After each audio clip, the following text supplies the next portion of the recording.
त्यांनी काय ट्विट केलं हे मी बघितलेलं नाही, परंतु ते ट्विट करताना त्यांच्याकडे तर पुरावे असतील तर त्यांनी मुख्यमंत्री महोदयांकडे द्यावेत, डीजींकडे द्यावेत, तिथल्या आयजींकडे द्यावेत, तिथल्या सीपींकडे द्यावेत, तिथल्या एसपींकडे द्यावेत, त्यांच्यावर कारवाई होईल.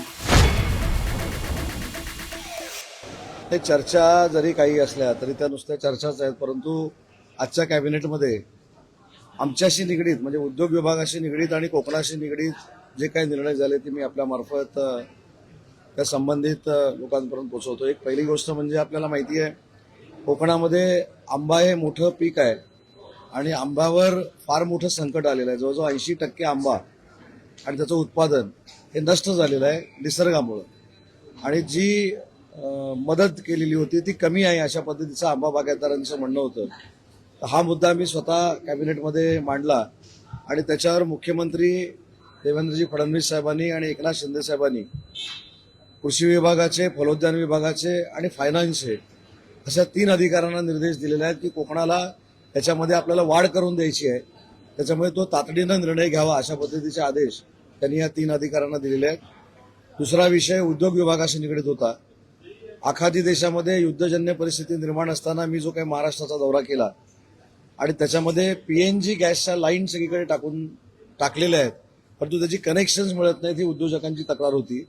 आज त्याच्यामध्ये मुख्यमंत्री महोदयांनी निर्देश दिलेत की 2 महिन्याच्या आत पीएनजीची कनेक्शन ज्यांनी मागितली, ज्यांनी पैसे भरलेले आहेत त्या सगळ्या उद्योजकांना देण्याचा निर्णय आजच्या कॅबिनेटमध्ये झालेला आहे.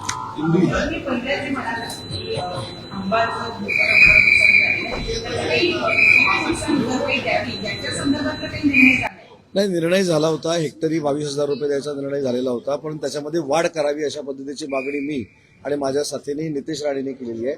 त्याच्यामुळं नुकसान भरपाई अजून जास्त मिळाली पाहिजे ही आमची भूमिका आहे. दारा राणी यांच्या संदर्भात कुठेतरी वादग्रस्त वक्तव्य हे जैन यांच्याकडनं करण्यात आलेलं आहे.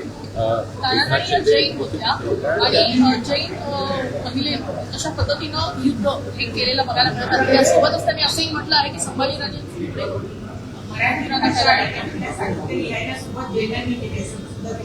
नाही, मला त्यांच्या वादविवादात्मक भाषेकडे वळायचं नाही, परंतु मराठी भाषेला अभिजात भाषेचा ज्यावेळी दर्जा मिळाला त्यावेळी 100% केंद्र शासनानं शिक्कामोर्तब केलंय की 750 वर्षापूर्वीची ज्ञानेश्वरांनी जी लिहिलेली ज्ञानेश्वरी आहे तो बेस पकडला, तुकारामांची गाथा हा बेस पकडला, छत्रपती शिवाजी महाराजांची, छत्रपती संभाजी महाराजांची मातृभाषा मराठी होती हा बेस पकडलाय. मला असं वाटतं केंद्र सरकारनंच त्यांना उत्तर दिलेलं आहे.